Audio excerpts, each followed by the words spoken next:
Never mind, we're good. We're good. We're gonna fire off. The guys have just said the server. Nah, don't worry about it. Do something fun.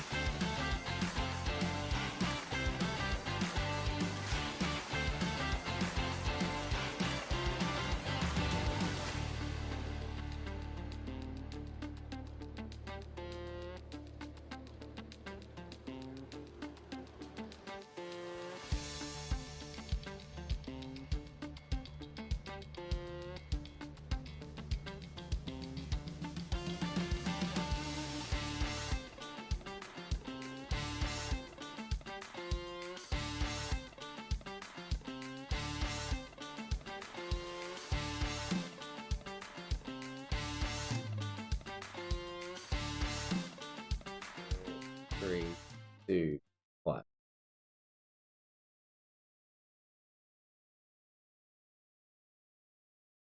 Monday night action. Last week, we went to what is known as the home of racing, the World International Racing Center from Daytona International Speedway. Except for, with this fantastic oval track there, we actually went circuit racing. So tonight, we return back to the left turning antics. No right turns involved unless you've done it really, really wrong. Or in the words of Hudson Hornet, really, really right. My name is Scotty Rattlegun Rankin. Alongside of me, we've got the Shibby, Darlington Raceway, short circuit, beaten, banging, bumping, cars flipping everywhere. I think you've enjoyed yourself watching the practice session so far. Oh, mate, I think this is the track I've been waiting for since season 1 of the NASTRUCKS. Hands down. It's been some great action during practice, so definitely it's going to be interesting to see if the guys push as hard during the race as they did in the practice, or if they sort of try and settle it down a bit so they don't send their trucks into the side of the wall. We've also got a unique feature here tonight that has resulted as a result of me setting the server up incorrectly. Normally, you'd be seeing one truck roll out at a time. You'd only see one truck on track at any one time, and that's because we run what's called a closed qualifying session with short lap times, large grids. The problem is, when you run an open qualifying session, everyone's only got a little bit of track to work with. When you settle these guys in and try and force them to set a lap time, somebody's spinning off a corner, somebody gets a 1x here, there's somebody's blocking somebody else. Qualifying doesn't really work. I apologize to everyone that's actually watching. My error, my boo-boo. I set the server up, I'm the one in trouble here. All the drivers, we took a quick poll in the server, said, what do you drivers want to do about this? Do you just want to just run it off as it is? Do you want to try and reset the server? Because we can absolutely do that. They all said, you know what? Something different. Let's have a crack. So you'll see the entire field make their way out. Have a look how busy that track is. Normally, you'd only see it that busy after about 10 laps of racing or so. No, the thing is full. It's going to be about backing yourself up, setting a time, and unique circumstances. Shibby, although you're a circuit guy, this just looks like normal qualifying to you, doesn't it? I'm not really a circuit guy, mate. To be honest, I've done more track time in iRacing on ovals, dirt, and normal ovals than anything else. I think it's all rubbed off on me. I did a little bit of circuit racing. Oh, big drift! Oh, he held on to it. Chris Tomlin! What a legend! That was insane. Well, we've got a lot prepared for you here tonight, ladies and gentlemen. This is Darlington Motor Speedway. This is the track too tough to tame. This is one of the oldest circuits in existence within NASCAR. There have been cars fly off the banking, that's how old it is, down over there in turn 1 and 2, and land in a pond over the backhand. The track got moved, the pond got moved, the ends of the circuit got swapped. The start-finish line used to be on the backstretch. Well, no longer. That's the Boeing backstretch sign you just saw on the wall back down there. That's about where the checkered flag used to fly. Now, these days, this is turn 3 and 4, and we come through onto the front stretch. That's how it'll all shake itself out. That's how it'll all set itself up. Drivers trying to get their laps down in as they stand. So best times coming through so far. 29.440 from Joel Berkeley will actually match the best times from the practice session that we just ran. Andy Barber's going to jump up in there with a 29.503, 5.24 from Kobe Jordan. Paulie Bryan's actually managed to, well, I mean, for a dirt driver, most things are too tough to tame for dirt drivers anyway, so he's just in his element. Lap times still coming through thick and fast. Unique qualifying. Look, we don't do things the normal way here at SRW. That much is for sure.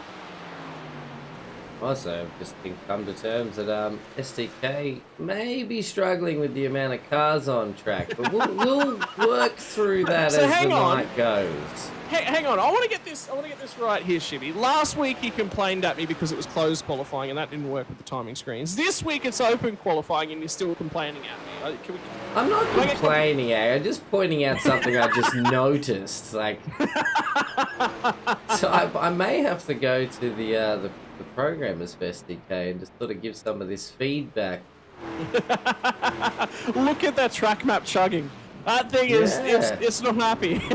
No, it's definitely not, which is a little bit of a worry for, we've got a whole race with this many people to get on the track and have it nice and smooth. But the thing is, though, I think what it is that there's no qualifying, set up in NASCAR in this overlay, so I think it's just having issues trying to work out what it's supposed to be doing, if it's qualifying or if it's a race. So look, honestly, if it's feeling like how I am after my big day of being at the mechanics and working on my car, then I totally understand SDK. It's okay. You have a little rest and you'll be fresh for the race. Look, the timer's taking so long to update. I'm enjoying that. So the timer in the top right-hand corner actually says 3 minutes and 1 second, right? 3 minutes and 2 seconds. The amount of time that's currently passed in qualifying is 4 minutes and 48, 49, 50. So, yeah.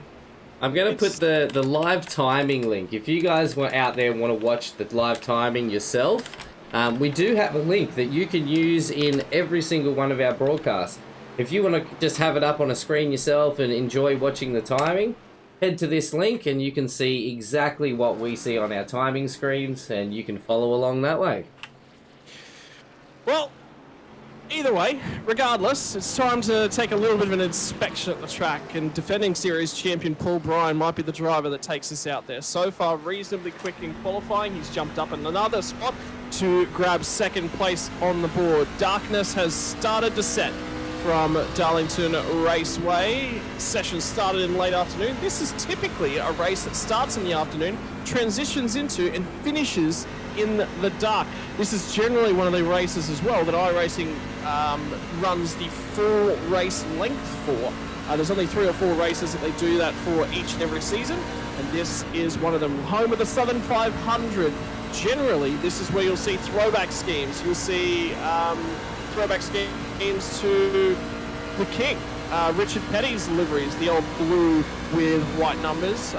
You'll see throwback liveries all up and down to race cars of years gone by, and it's such a cultural site, a cultural icon of NASCAR racing, that the season just would not feel the same without Darlington Raceway.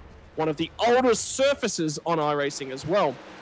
And the thing about that means the older the track surface, the higher the tyre wear. Tyre wear is going to be absolutely crucial. These drivers will have 2 sets of tyres behind the wall to transition to. Somewhere during the night, they will need to do 2 stops. They cannot get home. If this race was to run green flag end to end, they would need to do 2 green flag stops to get from one end of the race to the other. So you've got that to look out for. Safety cars will be quite heavy this evening. Track position is crucial. Jai Schultz has just set a new fastest lap. He's on a flyer. I don't think he expected to catch up to, I think that was Matty Keane, or was it Locke? Michael Lockett might have been going through turn number 1 at the rate that he was. It was Matty Keane. It was Matty Keane, mate, yeah. Is that Chris Tomlin? I think that's Chris Tomlin. We're all having a bit of fun before the race starts. Get out of your system now, boys, and have a nice, clean race. No, what am I saying? That's not what I want to see. The opportunity for green-white checkered flags here is quite high, and, well, if there's something Shippy loves, it's NASCAR overtime, mate. I think we nearly went the whole season 1 of the NASCAR trucks. Just the first NASCAR overtime had me hooked. I was like, this is fantastic. That was all the last race of the season needed to be perfect. That was the only thing missing, and you know what? That's right. if it had happened, maybe Braden Martin would be sitting here series defending champion rather than Paul Bryan. That's not the case. That's not how it is. And Braden Martin, unfortunately, no longer able to race with us on Monday nights. He's taken a back seat wherever he is. I hope he's listening in. A big shout out to the Locked On Lads boys. Oh, man. Jeremy. He was our pick. Our bloody series pick last season. We were rooting for him as the underdog all season. Well, see, I put all my luck on him, so good thing I didn't buy a lottery ticket. Right, so let's talk about how to get around this track. What does it take to be successful at Darlington Raceway? With 1 minute and 20 seconds left on the clock, Matty Keen's on the run out of pit lane. He'll let a Fishy Motorsports car go on the high side. It's about risk versus reward. This is the entry to turn 3. We're about halfway around now. It's on to turn 4. Where all that space comes from, this is a really tight bit of a circuit down here in turn 3 and 4. And another car on their way into pit lane, instead taking to the barrels. No idea who that was. But risk versus reward. What do I mean by that? It means that the closer you get to the outside barriers, generally the faster your lap time and the better your tyre wear. But you touch those barriers and it is just about race over. You'll get more damage on the right-hand side of the car. That damage will increase the tyre wear. The aero around the car won't be operating anywhere near as efficiently. You'll be slower in a straight line, so you're overdriving the corners more. You'll react as a driver. Once you've touched it once, you can tell that you're going back there again. Lap times, thick and fast, still coming around. Matty Keen is going to get spun out at the very last option, and the Tinder car on its run down to turn 3 and 4 will settle it in and see if he can get it stopped. Another Tinder car on its way through 1 and 2 at this point in time. There's only a few drivers left out there turning laps at this stage, but Wade Sheedy has a newcomer to the series, only paid his entry fees earlier today and joined in. Just joined the league, sets the bar high with a 29.338. Jai Schultz will still be there in P2 with a 3.70. Paul Bryan is on an outlap. This will be his final opportunity to see if he can better his time. He's going to have another stab at it. Where is he at the moment? I think he might be done. He may have bailed out of that one. Bradley Oldfield down in P8. Is he going to set a faster time on the run to the flag? What's it going to be for Oldfield? I don't think he's improved. No, he has improved. He's gone from an 8 to a 6.39, which has not improved his place, but it puts him a lot closer. Checkered flags now out. Drivers will no longer be starting fresh lap times. And Shibby, it's just about all done. Unfortunately, mate, my cats have decided that they want to take out all of my monitors at the moment, so I'm going to have to put them to bed. If you could just cover for me for 2 minutes. Cover for you? Mate, you need me to talk? Oh, gosh. I can do this. So I do think I heard Scotty there say that we just had a newcomer to the league. So we are at to round 3. So if you guys are actually interested in coming and having a race with us, our registrations for Season 3 are still open. Still open. You can sneak in now and get yourself one of the last spots in our series and come have a race with us. Otherwise, if you just enjoy watching our broadcast, hit that like button, the follow, the subscribe, send us a message in chat so we can say g'day to you. And while we're on it, I want to shout out Eddie. Thanks so much. He's dropped in and said, go, go, go, the Fishy Boys. We got Paul back in here saying hello, everyone. And oh, God, I'm pretty sure he joined in at the perfect timing there. Nathan Allen with the not looking forward to this, mate. We're definitely looking forward to this. We want to see all the action tonight here on Sim Racing World TV. We got Kylie Stevens dropping in saying, go the Fishy Boys, and David Kirby with Fishy, Fishy, Fishy. The Fishy Boys really bringing in their cheer squad tonight. Great to see, guys. Great to see. Hope you're all doing well on this Monday night. And I'm looking forward to some awesome action tonight. I think, what do we got? We have 32 cars on a short track. This is going to be crazy. So we have Wade Sheedy, who took pole position, followed by Jay Schultz, Paul Bryan, Joel Berkeley, Andy Barber, Toby Jordan, Harry Stewart, Bradley Oldfield, Matty Scholes, Chris Tomlin, all round out the top 10. Sorry about that. My sincerest apologies. Yeah, you better be. It's desperately hard to commentate when your monitors continuously flicker because the cats are playing with the power cords for the ball. I already told you the solution to this. But then you did also say you'd also be divorced, so you know it was a catch-22 solution sort of thing. Look, if I'd also listened, the animal cruelty charges. Oh yeah, I forgot about that. Yeah, that is a thing. Yep. And they're generally fine. Most of the time. They're cats, mate. They were born to be arseholes. Like that is literally a cat's life. I have multiple cat simulator games, alright? I know what it's like to be a cat. You're saying that through some gaming experience of pretending to be a cat is your experience here. It makes you qualified to make comment. Yeah, sure. Alright, ladies and gentlemen, this is the Southern 125 for Sim Racing World throwback round. There is a few altered liveries out there with different numbers all over the cars tonight. Not running their usual schemes. Sheedy and Schultz are going to line up on your front row. A few guys buried way back down in the pack. It's a long race here tonight. It's hard on the tyres. Who's going to fire them off? Well, the pack rolls off of turn number 4. Green flag set to fly. When do they go? When do they go? Sheedy's still waiting. Still waiting. There it is. Green flag in the air. They go really late. Little bit of a check up in the middle of the pack. Somebody gets a huge launch from the back of the pack. Dives underneath somebody, so there'll be a black flag for passing before the start finish line. They'll have a penalty to serve in the opening stanza. Too wide. This is a single groove racetrack. How do they fall through turn 1 for the first time? They don't. That's the answer. Right at the tail end of the pack, there was cars in the barrier. And first yellow flag of the night. There was cars in the barrier. Here I am looking at the front of the pack when I know all the actions at the back. Yeah, you were looking at the wrong angle. Mate, look, I thought people want to see the guys up front, but yeah. Any idea? Have we got words on? No clue. Michael Locke said something. That's all I know. Okay. Michael Matty Locke? Well, look, Evan Horswell's got some damage, so we're going to do a little bit of movie magic here, as we always do. And we're just going to stick with Mr. Evan Horswell, and we're going to watch his car go backwards around the track. See, this is what I mean about movie magic. And Does he have 4 reverse gears? He must, mate. Oh, here we go. Okay, so it was... Actually, he was in... There was a bump here, and I think... This was caused by the fact, see that dashed line? That's the race surface.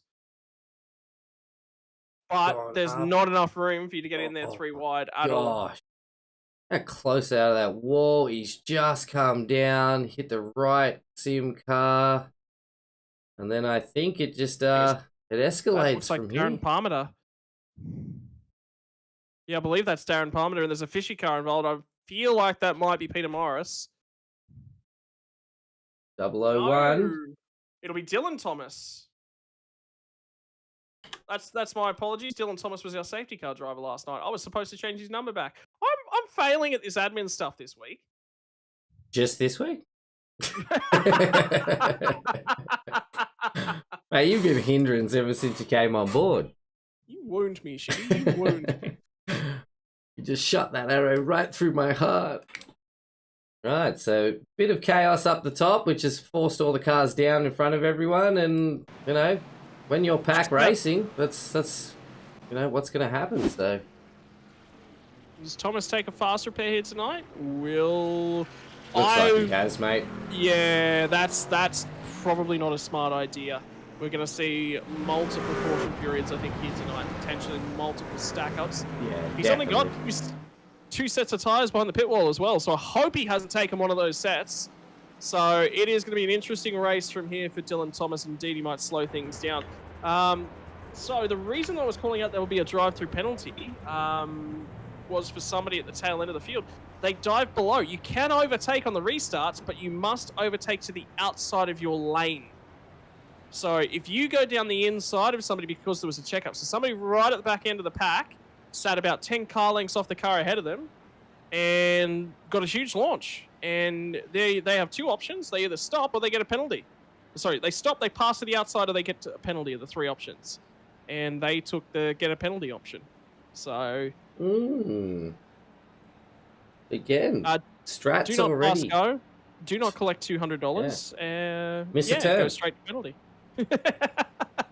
Miss a don't turn. roll doubles 3 times, ladies and gentlemen. Just don't do it. Yahtzee! Wrong game. Ah, Close. I bloody Does love. have tyres. I love Yahtzee though. Here we do, go. I do too. Such a good game Yeah, from my it's a great childhood. game. Right, we'll see if we can get through turn 1 and 2 this time. Wade Sheedy will control the pack once more from the inside groove. Waited right until the green flag last time. Will he go earlier this time? Look at Paul Bryan looking to try and get the launch to his outside. There he goes. Goes late yet again. There's a little bit of a check up in the background. We'll see if they can get down through turn 1 single file. Sheedy will swing to the outside. He takes control of that one. They single file out. Paul Bryan will get that nose down in front of Joel Berkeley. And things look to settle down. Andy Barber, another new entrant to the series as of today. This is his first round. He has settled himself into P number 5. Testing saves lives in the Man Up Sim Racing livery. Don't forget to get yourself tested. Right now, the only thing that's getting tested are these tyres.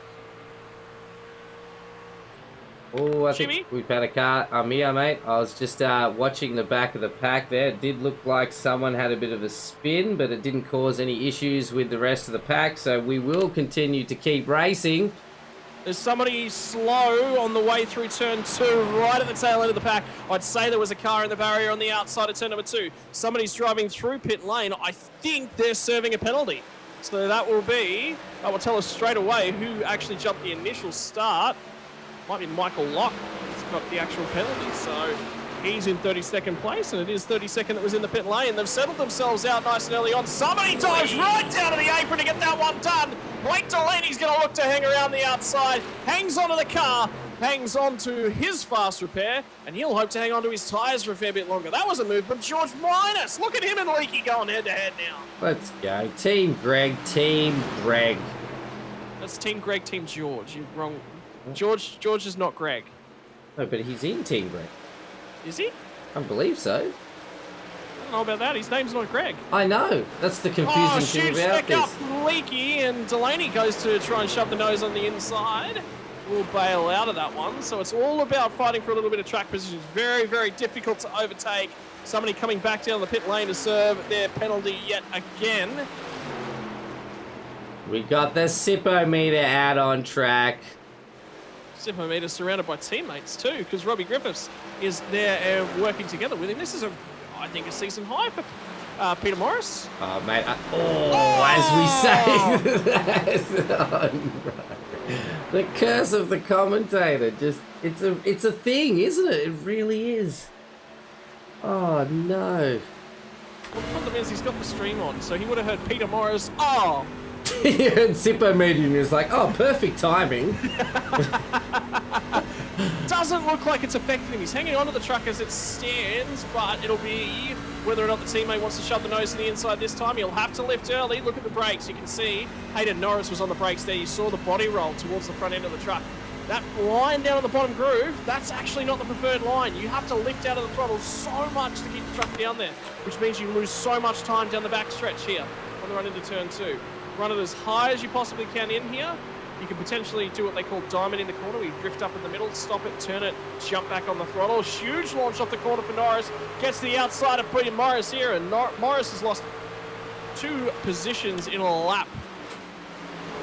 Maybe that bump on the wall has sort of done a bit of damage to his aero, maybe one of his wheels, and he's just... I'd say confidence. Confidence is the one that's hurting right now. No. With a Sippo-meter, you never lose confidence.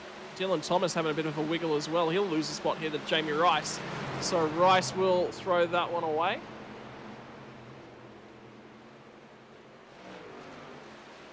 Looking at it. All right, we got 2 cars off on their own, a little lonesome here. We've got Chris Island and Mr. Jamie Dyke sort of pulling a bit of a gap out of the middle pack here, and then quite a bit of a Don't gap. forget these guys were fighting for a race win last week from the Daytona Road Course. They were, that's fighting correct. just in and around the top 10. This is a great battle. This will be a really good one to keep your eyes on as the season goes on, because this will probably be for about 5th or 6th spot in the championship at the moment.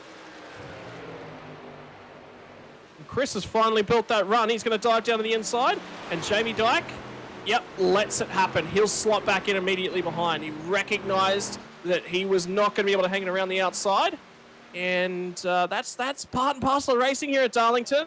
You got to let cars go. It is far better to let cars go than it is to race them around here. And look at the tyre life that Ireland's got. He's immediately opened that gap. Huge pack. Nathan Allen's going slow down on the inside. Yeah, we've got Nathan Allen's on the high side. Yeah, Nathan Allen, George Minus, Blake Delaney, Stephen Lawrence, Kobe Jordan, James Rice, and Jared Steen, all within a half a second of each other here. Yeah, they were 2 by 2 by 2. There was there some contact car at the back? Somebody's trying to pinch Georgie Minus down onto the low line. It was Stephen Lawrence. Get up and away from that. George is all kinds of out of shape. Hangs onto it. He'll lose a whole bunch of spots. So George was going forwards. Now he's going backwards. He's just got to arrest that truck and slot back in. He's done so now. And with a slide like that as well, that's going to punish his tyres without even wanting to. So that's a really tough thing to try and get back from. Oh, now Nathan Allen's under us. No, Nathan Allen's trying to do the assaulting. Now he's down on the flat. He's got to be really careful with how he manages the pace now. Rebuilds himself back up on the banking, but he'll lose 2 spots. So he'll lose 3 spots in an attempted move. That goes really wrong for Nathan Allen. And there's somebody's a cork in the bottle here. Is it Lawrence? I don't think it's Lawrence. I think it's the next guy up. I think it's Alan Dawson. Yeah, he's holding them back quite a lot. But there's 2 Riot Sim guys there, so maybe there's 3. Now Dawson will get up. Dawson will grab a piece of the barrier. They'll all wiggle, trying to stay out the way from him. They're gonna get through turn number 2. Jared Steen on the low line had a strong run at the Daytona Road Course last week as well. Still trying to settle himself back in, and that pack, it just continues to bottleneck. Let's have a look at where our leaders are at the moment, because they're coming up on the tail end of the field. And Paul Bryan has got past Jai Schultz. Jai Schultz is back to P9, so something has happened huge for the driver of the 27. And he's still dropping his Jai Schultz. Jamie Dyke has just got past him. And Joel Berkeley's also dropping back. These might be drivers opting for a quick early drive through pit lane. Oh, Berkeley looked like he had a bit of smoke. The slow drivers on the low line. Looked like for a second there was a bit of smoke blowing from his car, or from his truck. Still very, very slow. Yeah, there's definitely something wrong there. But any chance we got the replay? Uh, I'm asking too much. I apologize. I don't know what it is, mate. I can't explain. I've looked into it. SDK just doesn't like showing events on NASCAR. It's like it doesn't detect a crash as a crash. So, well, it's because there's not really all that much going on because they save it. It's oftentimes it's just a big wiggle, big checkup.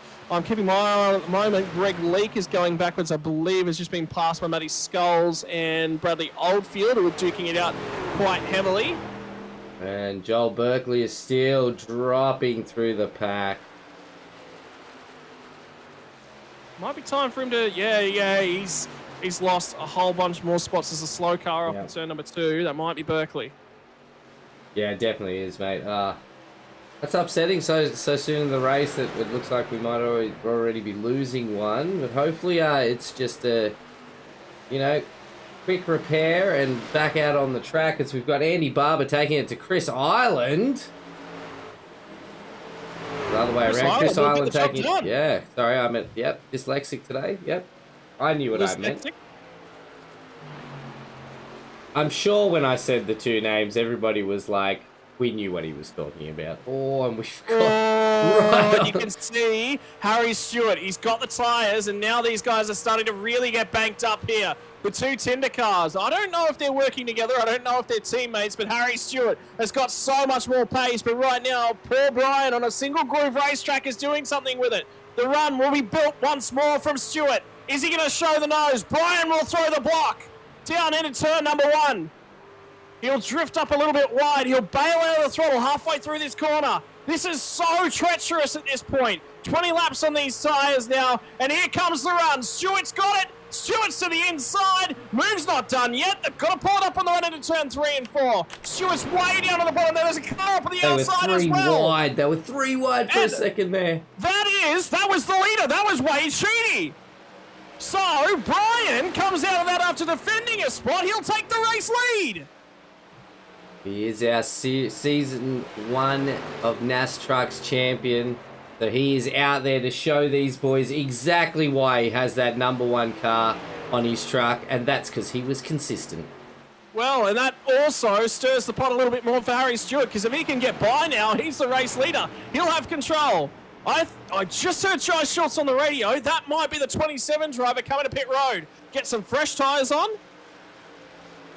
Yep, No, he's actually had an issue. He's had an issue, so Schultz has had something go wrong.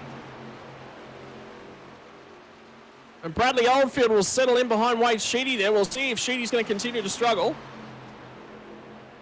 We've got Matty Keane, Jamie Dyke, and Nathan Gore here. All really close with each other. Wonder if they're just going to sit there and hold the draft for a bit. We are only a quarter of the way through this race. Still a long way to go. We're past a quarter. We're approaching a third quite rapidly here. Look, estimates work for me, okay? You're close. Yeah. Yeah, look. Plus or minus a few, and I was pretty much right, so...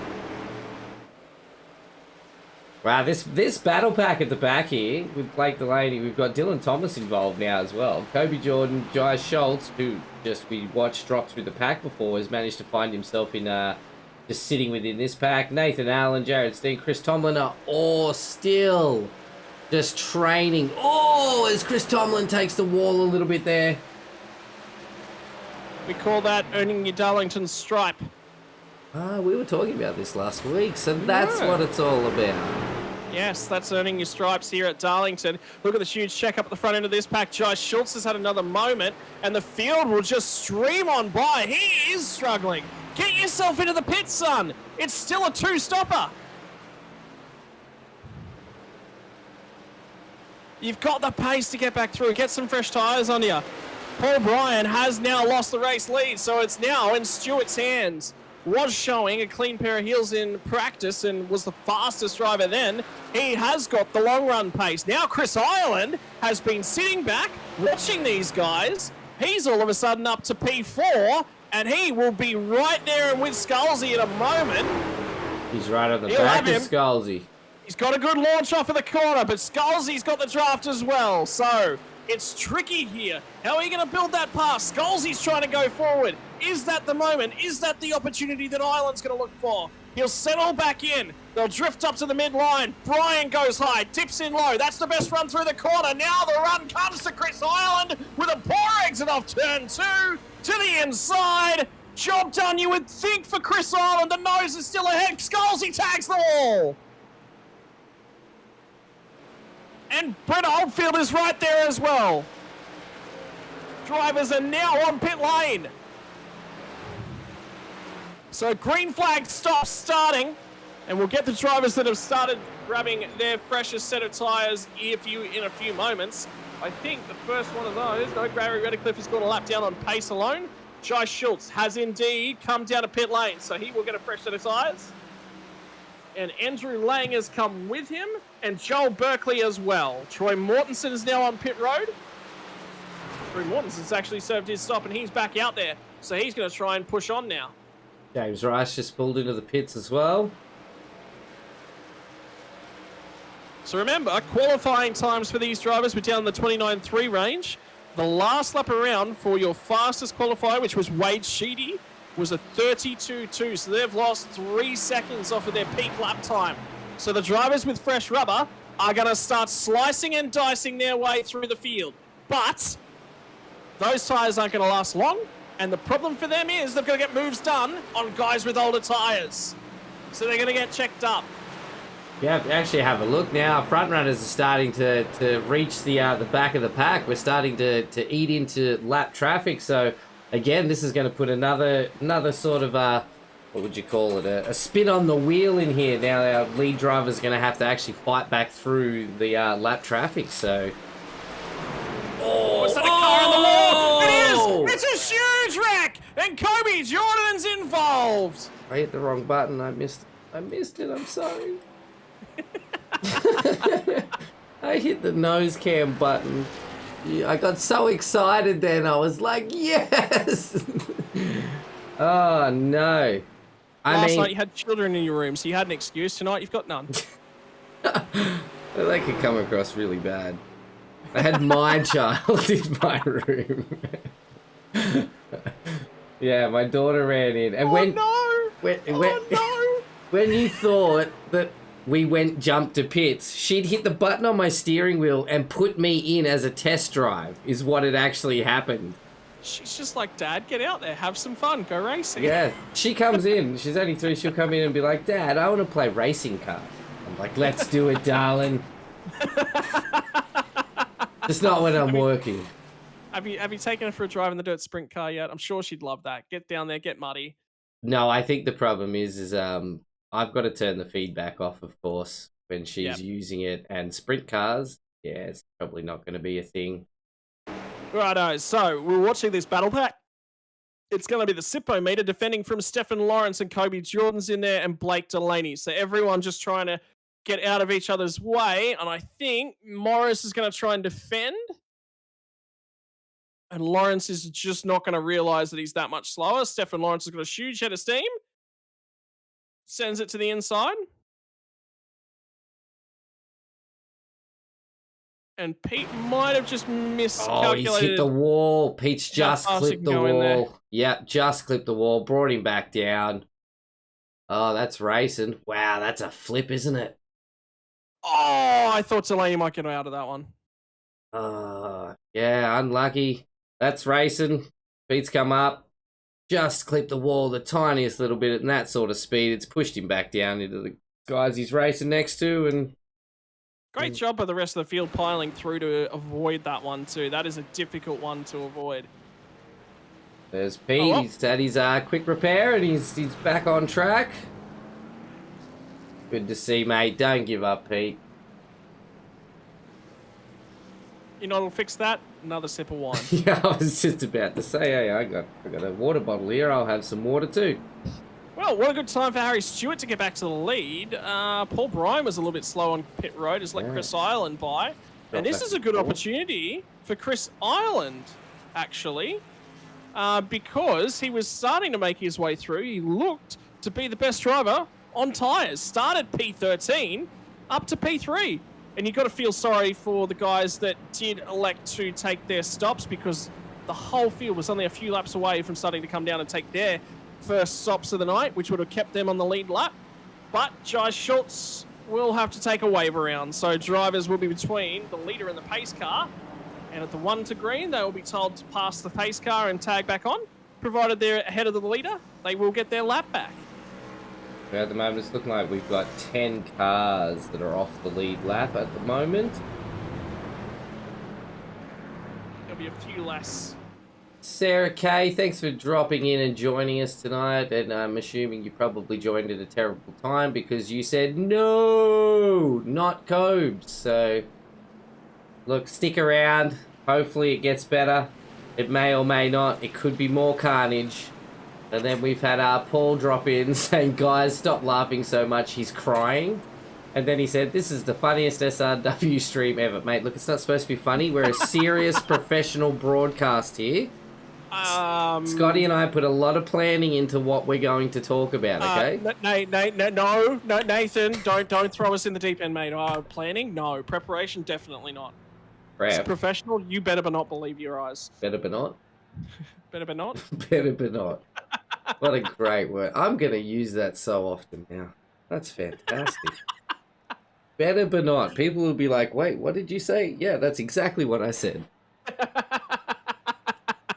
Well, thank you, Paul. We're glad that you drop in, mate. You must be definitely becoming one of our most favoured viewers out there. You are always dropping into our stream, saying g'day, letting us know you're out there and enjoying the stream, and we really appreciate that. Nathan, they've gone green, mate. Gone green. Quick, Scotty. Stop celebrating the fans. Harry Stewart has pressed the gas because everyone was napping, talking to Twitch chat. That's how that one goes. Down into turn number 1. Chris Ireland does get the nose down in there underneath Wade Sheedy. Yellow flags come out, and Chris Ireland might have snuck P2 away there. Yellow flag. Okay, let's see. We've got a blinker. There's about 10 cars at the tail end of the field that are all caught up in this. Let me go back through the field. Okay, so James Rice has instantly jumped to pits. So he would have been punted outside the track? Okay, so let's get on James Rice and again, give him a little movie magic here. Ladies and gentlemen, this is your sim racing world detective agency. Oh, okay. We- So, yep, you keep going. We are here to see what happens to everyone. So James Rice has just picked himself up a wave around. That's why his single file at tail end of the pack has gone green. So it looks like the incident has actually happened in front of Jay Rice here. There it is. There it is, right there. Car number 83, is it? That's Nathan Allen all locked up and sideways. So what I would say has happened, and this is quite common, is that the cars that have received the wave around have been given the wave around. Oh no, okay, never mind. I changed my mind. So Nathan Allen's sort of just trying to hold line. Somebody's trying to dip below him. His teammate, I think, has had just his nose on the back of his truck. That was a riot car, not a velocity car. So that's not teammates. Change your colours, guys, so it's easier for us old fellas to see what's going on. No, it's not even a riot team. Here you go. So here we go, over the top. You'll see the number 159 just on the bumper there. He thought he had overlap. He really did. There's a millimetre in that one. And there's a subsequent incident as well. If you guys haven't ever raced a sim before, in some cases it can be very hard to tell where the nose or the side of your truck is and actually how much space you've got, because as you can see, these guys like racing with millimeters between each other, and it's so easy just to think, oh, I've got an extra 3 to 5 mil, when really you don't. The driver who would have the best understanding of where that other truck is would be Nathan Allen, but you got to remember, that's in his blind spot, that's in his rear view. The drivers in this isn't a right-hand drive car like we have here in Australia. This is American cars, American style. They sit on the left-hand side. So for Nathan Gore, it was who made contact with Nathan Allen. That's the furthest point of the car from where he's sitting, or one of the furthest, and he's really not got great visibility. Oftentimes, for drivers that are actually on a single monitor, that is furthest from their eye line. And sometimes it's actually completely and utterly out of their eye line, depending upon how they set their monitors up. Yeah, so I even think on a curved or triples it might even be hard to see, because your pillar is actually going to be in the way of what you're looking at on that right hand side. It's definitely going to be compromising it, yes, for sure. So it's tricky. All right, Matty Keen's dropped in, even though he's racing. Thanks for dropping in, Matty. And he said he's surrounded by fish. Look, mate, the Fishy Boys love SRW. If you don't know that already, they love SRW. They got cars in every single series, and they enjoy it every week. The worst thing you can do right now, a bit of advice for you, Matty Keen, don't chum the waters. They've got piranhas all over and they'll get nuts, mate. Yeah. Don't do it. Don't dip your toe in, because you'll lose it. Have you ever seen those cartoons where you put a limb into piranha-infested waters and it comes out of the boat? A little bit like that. You mean like Looney Tunes? Yeah, there you go. Don't chum the waters with the Fishy Boys. You will generally not come off best. No, definitely not. We also had Paul say again, why doesn't this channel have at least 1,000 subs? It's a masterpiece. Mate, look, we're getting there. Racing. Yeah, we're climbing, mate. And the more that you're out there chatting with us and interacting with the stream, it's going to help push our streams out to the algorithm and bring more people in, mate, to help us get to that 1,000 followers. So we are hot on the tail on Facebook with about 620 beautiful followers. So thank you so much. And YouTube is growing. We are on our way to 300. So let's keep that up, guys. And it's all thanks to you out there, our viewers. And of course, am I going to get time to shout out the sponsors? DSL Welding Services, Bagnian Imports, Melville Equipment Court, Dragon RC, and the Promo Department. That's it. Yeah, the Promo Department, that's the one. Harry Stewart's going to lead us back to green, goes very early that time by to the outside. Chris Island gets a reasonable getaway, will now slot down into P number 2. We'll see if they can slot themselves in. managing to finally figure themselves out. Bradley Oldfield's starting to get aggressive here on Wade Sheedy. Sheedy, remember, was quick in the opening stanza, ran away from everyone else before an untimely incident dragged him back. We'll see if Wade Sheedy can settle himself back in once more and maybe be the driver to start making moves. Kobe Jordan looking to redeem himself. Jared Steen just ahead of him as well. Remember how quick Steen was last week from Daytona Road Course? Yeah, that was... I love a good road course in these trucks. Big old wiggle from Kobe Jordan. He's going to try and hang the momentum up. Nearly collects the barrier on the outside. Few drivers nearly collected. Wyatt Sim Racing car will eventually scrape the outside wall off the exit of turn 2. Down to the inside now off turn number 3. Steen was quite high. Jordan got the nose in there. Steen will lose 2. In the blink of an eye, Jared Steen's going backwards. And another one for Kobe Jordan. He's on the move. Was he? That's up. Oh, that car's into the fence.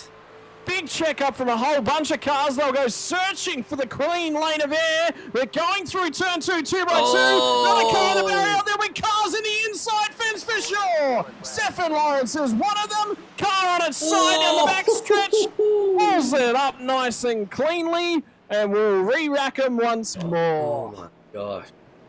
As I watched him bounce and then bounce again and those 3 cars come through, part of me had my fingers crossed he was just going to get punted into space. Field goal attempt denied. Yeah. That's amazing too. Like the evasive maneuvers you need to make sure you keep your truck out of these incidents it's microseconds to decide what you need to do to keep your truck safe. Remember, Stefan Lawrence here has got a wall of cars in front of him, so his visibility is going to be next to nothing. There's a car that's a little bit out of line just up ahead. There's 2 cars immediately up ahead of him checking up, so he's lifted out of the gas. He can see the car in the fence, and guess what? That's happened 15 meters down the road from him, and that's how close he gets to completely avoiding it. And he's done a phenomenal job, and it's just the fact slow-mo that a car on the inside barrier has just caught the edge of it. Wade Sheedy is coming back down to pit lane. This is full speed. This is how quick it happens. And there you go. He did the best he could to try and get out of that. That is how quick that happens. And the problem is, with how narrow the track really is, to react, to get low, you've got to then react to keep it from firing into the inside barrier, and that's what he couldn't do in that time frame. It is difficult. You're racing at upwards of 250 kilometers an hour most of the time. In what you saw him last week at the Daytona Road Course, if you were watching there, they didn't turn. They don't turn very well. They don't want to stop very well. Now, try and do that at 250 kilometers an hour? Yeah, no thanks. No, and I'll have a turn. Challenge accepted. All right, Troy Mortensen, who is actually one of our drivers tonight, has dropped in, said, crazy race. He got taken out in the first corner on first lap, and he said it's a shiitake mushroom track. Oh, I don't know what the track has to do with mushrooms, no, mate. me That's all I'm going to say. Stirs a good soup, I suppose. Yeah, look, yeah. I mean, you know. Look, mushroom in soup is delicious. Not going to deny it. So if you got taken out first corner, mate. Troy Mortensen. Yeah, Troy Mortensen. Fast repairs, or was it an end of race sort of incident? Hopefully still out there enjoying the broadcast. Hope everybody out there is enjoying the broadcast. As always, if you want to let us know, type in the chat, say g'day to us. Scotty and I are always watching the chat. We love a good podcast. We are not here to race. We are here to podcast. And that's... No, wait. Hang on. I've got that backwards, haven't I? Okay. Hang on. All right. Podcast mode activated. Did you see the football from the weekend? Which football? No, I didn't either. Round ball or... No idea. No, none of them. I watched no football at all. I played, actually. I played 3 games, so... Yeah, I played some round ball sports, but there was a bat involved. Oh, protective equipment. Yeah. Oh, that's good. Sports are good. There you go, people. Here you have it on our podcast. Sports are good. Well, no. There's bruises all over my legs now. That does not sound like you were playing cricket at all. No, I was playing cricket. Yeah, I know. Did you get the walk of shame or something and your whole team just took to you with cricket bats? I had to wear a few. Wear a few on the thigh. Cricket bats? You had to strap them to your leg or something? Because you couldn't swing the bat? No, the ball hit me a few times. I got you. We're going to work on your cricket lingo. We'll get there. You said you had to wear a few, so I thought you were wearing cricket bats on your legs. No, when the pace bowlers really get their tails up and it's coming at you quick and fast. Yeah, it does hurt. It does. I agree. Paul's just dropped back in again. Thank you so much, Paul. He said, you know, soon we'll have competitions for the best jokes about NASCAR with cash prizes. Mate, if you want to sponsor us to give away cash, please feel free to. Well, a caution is again flown by, and we're back to going to green flag racing yet again. It's Stewart has been jumping the gun. He's keen to get out of the blocks, and Paul Bryan's got a good getaway this time as well. He'll try and sneak down the inside of Chris Ireland. He'll want that P2 slot back, and Ireland will be forced to sit and watch as Paul Bryan gets it underway. Has the field made it through turn 1 and 2 successfully this time? It looks like we have. So, on the run down to turn number 3, Fishy Motorsports cars. I believe that's Jamie Dyke and Robbie Griffiths back to back there, and Matty Keane will be steering at a wall of fishy cars. It sure is, mate, and yes, it is Matty Keane on the tail of the Piranhas. Maybe you should draw a crocodile in the front of his car and then nip at them. Oh, car up in the barrier. I believe it was Dylan Thomas on the run through turn number 1. So he's going to wiggle out of line, and there'll be a whole horde of cars trying to shove their nose underneath him. One of those is Sheedy. Started on pole, remember, trying to make his way back through the field. Just pit under that last caution. And the 159 behind him is Nathan Gore, who had the incident with Nathan Allen. That earned him a rear field penalty for one of the cautions.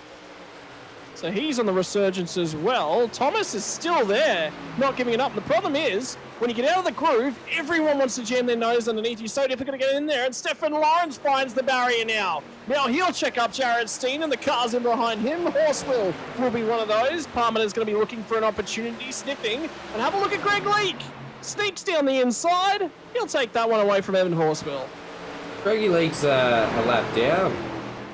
Doesn't matter. It was an overtake for position. Yeah, it was. It was beautiful. It's just I was really confused of why he didn't move up on the timing table. Oh, there's a big wiggle in turn 1. There's a car all out of shape and out of position. Heap of cars running slow, and it was, I believe, it's Indycar at the back end. Yeah, it was Oldfield. It was Oldfield. So now Andy Barber's going to be forced to defend as Jamie Dyke will try and slam the truck down in there on the run through turn 3 and 4. On the high side, the momentum will favour Andy Barber, and he hangs onto one, defending it up from the top. Mate, have a look at how tight it is as they all make their way through the corners. They are so close. It is intense. This is one of the narrowest tracks that they race at. In fact, after that, it is the narrowest track, and Hayden Norris has probably caught the barrier. He's going backwards now. From that view, they just appeared from nowhere. It was like magic. It was like, oh, I just pulled a Hayden Norris out of my hat, and there he is. We're watching a race in the background. We weren't expecting Hayden Norris to pop back in there. Hayden Norris has gone, hey guys, my truck looks good on camera. Don't forget about me. Oh, huge wreck in the middle. It's happened just in front of Wade Sheedy. And Dylan Thomas, I think that might be race over for Dylan. Because remember, he took a fast repair early on.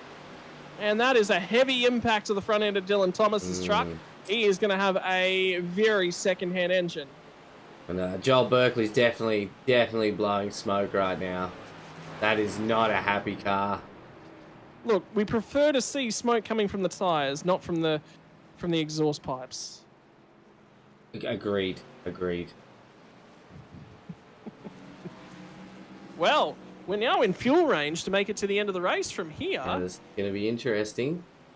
Tyres have worn off. But Nathan, I think it's time to start talking. It's actually interesting and critical to the strategy from here to talk about who is going to opt to come down and take their last set of tyres. Chris Ireland has, as soon as you said that, straight into the pits. So he has got a long way to go on those tyres, and he's got a long way to look after them. Matty Stewart's Scholes, gonna stay Hayden out. Norris, Alan Dawson, Dylan Thomas. It's a 50-50 split of drivers taking to the pits and Yeah. drivers staying out. This is going to create chaos. And this plays back into Wade Sheedy's hands. This will give him an opportunity to grab a whole bunch of spots. Back up inside the top 10 after fighting for about 17th, 18th prior to that caution. David Kirby's dropped in. Oh, wait, you've already dropped in before. Thanks for dropping back in, David. Jamie Dyke, the pro driver. And then we've got Sarah Kay dropping back in again, saying, nicely done, Andy. I can't read that joke on stream, Paul. I wish I could. Well, you know what? I can read that one. I reread it. Hang on. As your senior supervisor here, let me just read this first. Ladies and gentlemen, this is my stream dad. We're learning from each other. I think that's the beauty of us working together. Me not having much commentating on racing experience. Wade Sheedy. We thought he was going forwards. Well, he's just been shuffled to the rear of the field. Sheedy has been served a penalty for being at fault in that incident. We didn't actually see what caused the initial car's sideways. Oh yeah, we didn't get a replay. Yeah, that was my fault, definitely. I can't blame the producer tonight. We can. I can. Yeah, it's not going to help the situation. So, okay, so we're probably not going to have time to see this replay, which is disappointing. So it was... Is it though? Well, it wasn't the best crash. Like, it could have been better, so it's probably not that disappointing. If you want to go right ahead and say that joke, I totally think that it's fine. It's not that bad. Well, now that you've given me permission, I don't want to do it, stream dad. Good. Paul, you read it to us.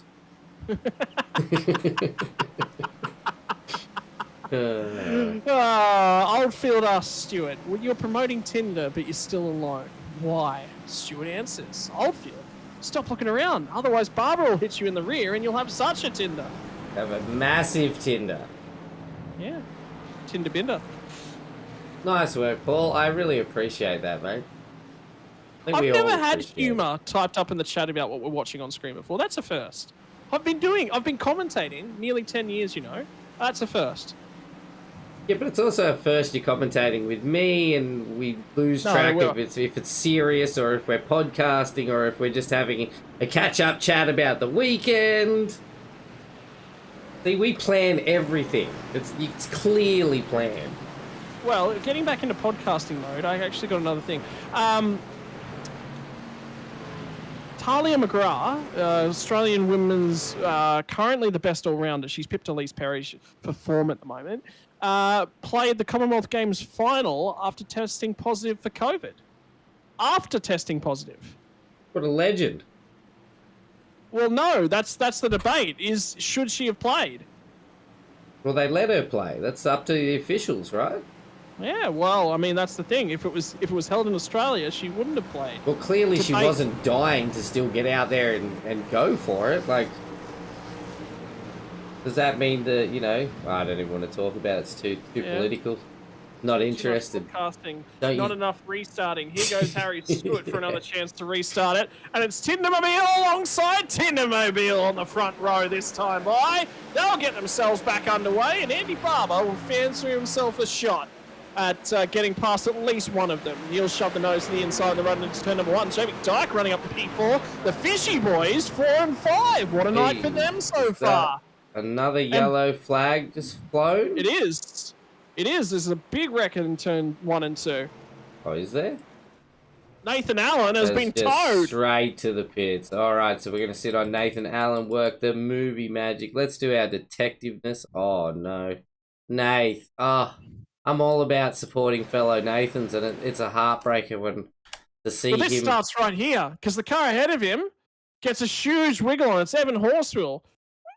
And then Nathan's trying to get down the inside because he's got to run. I mean, he's got to take it somewhere. If you're a race car driver and you don't go for that, because the problem is, have a look at the cars to the outside. Is that Chris Island? One of them? I believe it will be. The 623. Yeah, the 623. So Nathan's gone. Oh no, he's coming down into him. He is.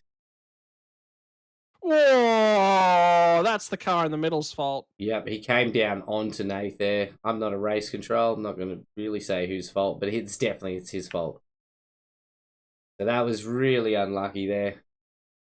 Nath's not at fault there at all, and he's just had a bit of a rough run, and everybody wants to punt him around like a gridiron ball.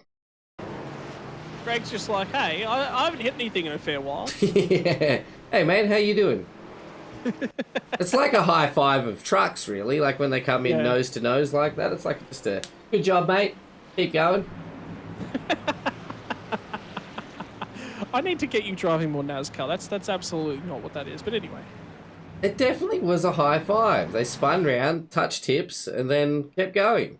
I don't know where that's a high five, but okay. Well, oh, trucks don't have hands, okay? It's not like Cars the movie where they can stand up and high five each other with the wheels. I saw recently just saw a movie post. Oh, well, just a Facebook post about movies. Imagine being the double-decker bus in London and the taxi in Cars. They literally have no use. That's so true. And passenger planes, because in Cars 2 or 3, I can't remember, but they introduced planes, and yeah, they don't do anything. They're just people. The worst part about all of this is you have an excuse for watching this because you have children. Oh no, I watched these before I had kids. Okay. I was singing "Let It Go" on my own after I watched it on my own.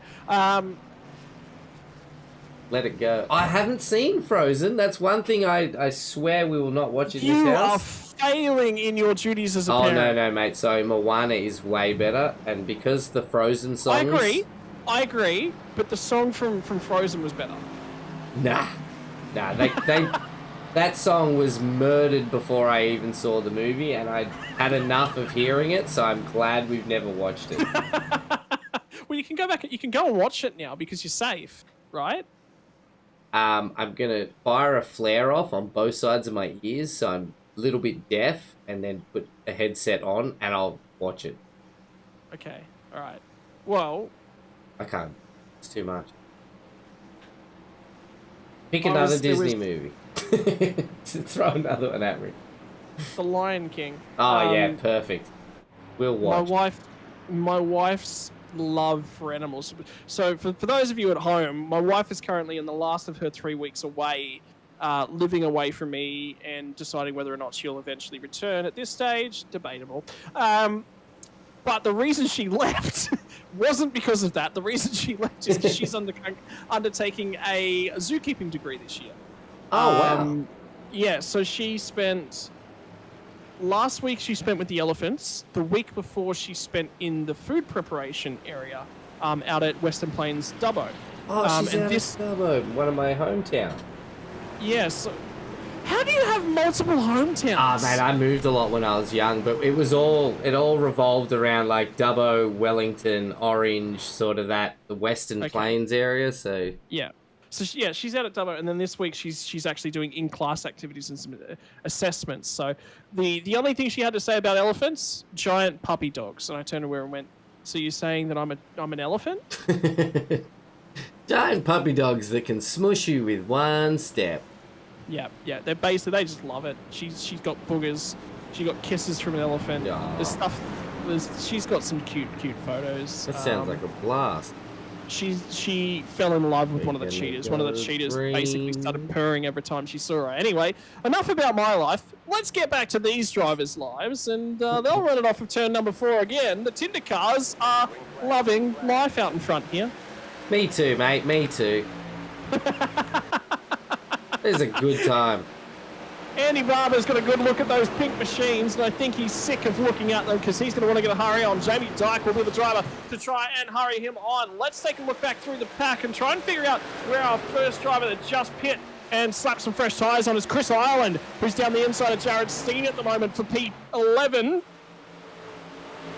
And if Chris Ireland can get a hurry on, he's got fresh rubber on. He is really well situated to try and have a crack at winning this thing. 100% right, mate. He's in a great position. number 11 at the moment. The fresh rubber. Oh, careful, mate, careful. Nearly gave him the commentator's curse. But you can see he's definitely... Oh, no, there's contact! And that'll break the right front. That will be race done for Christopher Island. No. He'll need to grab himself a fast repair. And the worst possible thing so far that you can do for your race is get yourself viewed on camera. Just after we said he's in such a good contention to win this. It's a thing, isn't it? The commentator's curse. Oh, it is. It absolutely is. Don't ever get yourself viewed. Run a quiet race, and it'll be a great race. The instant you start doing well. That's why I came 14th last week. See, qualified 27th, finished 14th. That's no freaking... expectations. The commentators looked at you and went, "Yeah, let's not even talk about this guy." Yeah, don't put him on screen. He's a disgrace. Jared Steen still going backwards, and Joel Berkeley will pick up that spot. I believe Joel Berkeley will now be the driver that has the freshest tyres on, so we'll have to keep our eyes on Berkeley. And indeed, it is Joel Berkeley that's got the freshest bit of rubber, so he'll start to make his way through the field. Another driver making his way through the field, Andy Barber, clears Bradley Oldfield, and he makes his way up into P2. Keep your eyes out. Who's that? Robbie Griffiths fighting over P5 with Christopher Tomlin. He'll hang on to that one for another lap. Yeah, Tomlin's not done yet. Look at the front end of that car. Yeah, that's what I was just about to say, mate. It looks like he's had maybe trying to do a bit of bump drafting here or there, and it's really caved in the front of that car. I'm sorry, Chris, but you're not supposed to use the front end of your car as a hammer. Why not? That's not gonna put a house together. It's gonna knock one over. Look, again, we're back to it. He was giving high fives to people. That's what we're gonna put it down to. Joel Berkeley still trying to get a run to a whole bunch of cars. He's going to have Jared Steen throw it to his inside. 3 wide. We've proven already tonight. 3 wide into turn 1. Don't go. Are we going to prove it again? You bet your life we are. They're still rolling. Yellow flag's not out. They're going to hang on to it. Nobody bailed Well out. done, Scholesies, for holding on to that. I don't know how he managed to not flip that car then. Wait, no, that wasn't Scholes. It was Hayden Norris. Yeah, he's done well, and Joel Berkeley finally gets the job done, albeit with a little bit of rubbing. But that's just racing. That's how we do it here. Oh, mate, that was really good racing too. They were. Oh, they're still getting into it. And the problem is, Steen's got the preferred racing line, but he's on the oldest tyres. Oh, And finally, Steen will car raise the 91. barrier.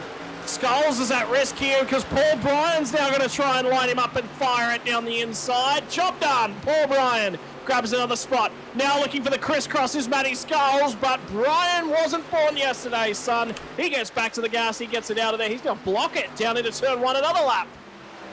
As we go back through the pack, we've got Wade Sheedy and Sheedy finally gets the job done there. Some movers and shakers coming up in the last 13 laps of the race. Kobe Jordan being one. Cody Jordan has just taken a spot off Darren as well, so maybe Darren's tyres are starting to fail and he is starting to drop back through the pack quite quickly, with Jared Steen starting to close the gap on him, with Alan Dawson actually just getting pipped. No, sorry, other way around. Steen just getting pipped by Alan Dawson.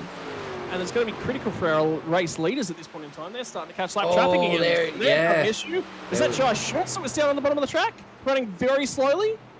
That's a Blake wall. Delaney just kisses Chris Tomlin. He was trying to hang it in there as long as he possibly could, and Delaney tried to take that one away from him. Now Robbie Griffiths is under assault. And is that Delaney getting by him? Robbie Griffiths, Jamie Dyke we have here, So yep. Griffiths has gotten by Dyke, so Dyke's tyres are starting to fall away. And then Fishy Motorsports Bradley cars, Oldfield, 4, 5, Andy 6. Barber. Still going on for this P2 slot. Oldfield got a huge run. Yellow Porsche flag is out. And it's a car off of turn 4. Turn 4? I don't have a track map up. That's really frustrating. Any idea who the car is, mate? No idea. Jai just insta-jump to pits. So it could have been Jai that was the slow car, mate, that we saw pass on the bottom line. And maybe he's needed to get off the track. Because I don't see any other cars. beaten, it's banging, it's tough racing. Yeah, look, it Yeah, it is. is. Yeah. So I think his truck's had enough, mate, and he's had to call it in. Yeah, look at this. Oh, why is he still on the racing surface? You want me to go back a bit further? But it did look like he was slowing down a lot right up on that bank there. So the issue I have for Jai here is that this is intentionally causing a caution. Maybe he's got an issue. That is intentionally causing a caution. Because he's had the opportunity to get into pit lane there. So that says to me he's attempting to benefit a teammate. Somebody was looking for a caution, and he was in a condition and went, yep, I'm not going to make... He was slow enough to make pit lane. I'd have to have a look at his onboard. That's the only thing that'll tell the difference. We can do that, mate. With movie magic, we can do that. Oh, his engine's let go. Ah, so he couldn't physically move. So he crossed the start-finish line on the previous lap, and his engine just let go. Ah, so he's pretty much just rolling. But why is he on the racing surface? Why didn't you just pull off to the left? Yeah, I see your point. I see your point. Unless there's been catastrophic malfunction in your steering wheel, even if your engine's blown, you still can turn your wheel to the left. That is what this truck does the best. He's got the steering wheel straight. Yeah. He is intentionally... Look, we're just going to leave it to race control and anything that comes of it afterwards.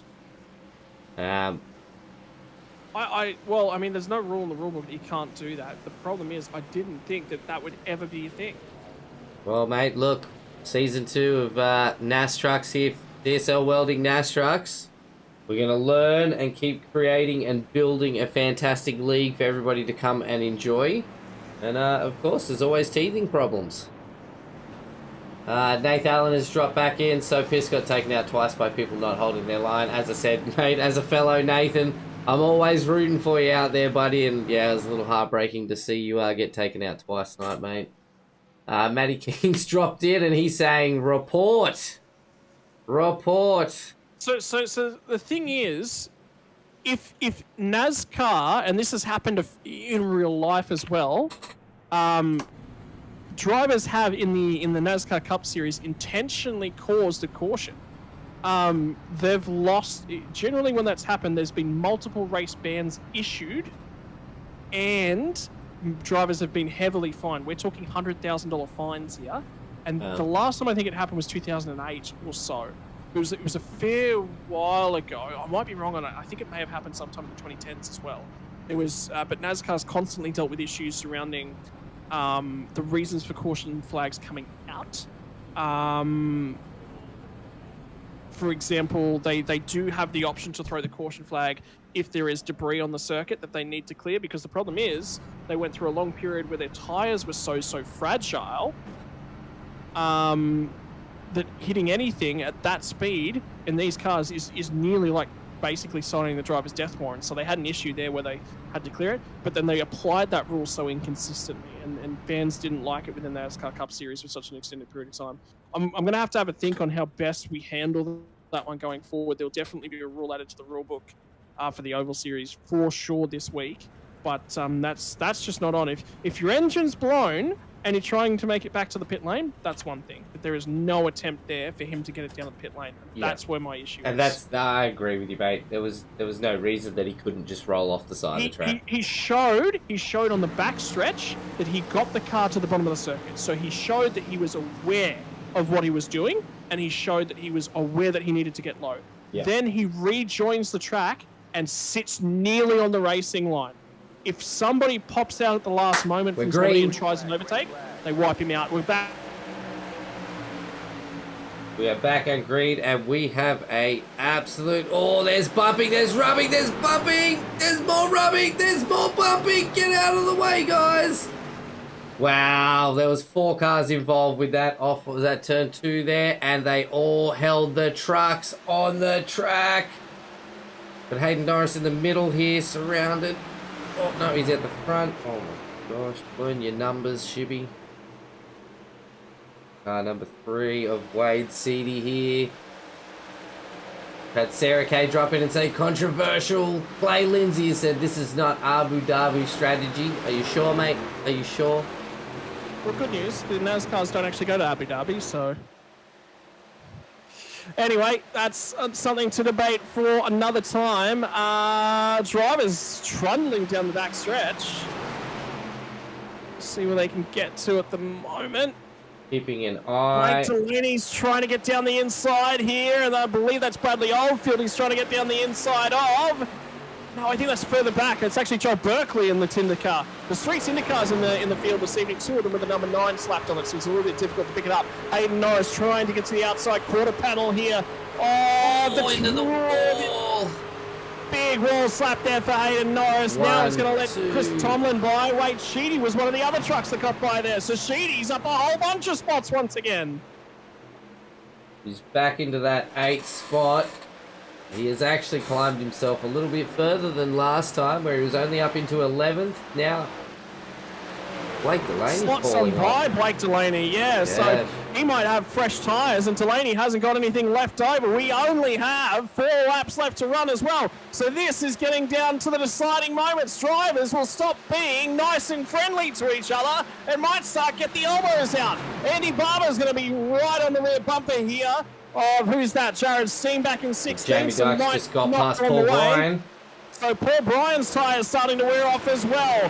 There is only a couple laps left to run now. We've got 2.5, 3 laps left to run until the end of the motor race. Who's in a position to make something out of it? What a drive from Robbie Griffiths. This is the best he's performed in these trucks so far. He's on the podium, and he is eyeing off Bradley Oldfield. Yellow flag. Oldfield's in danger. Yellow flag. NASCAR overtime. Yes!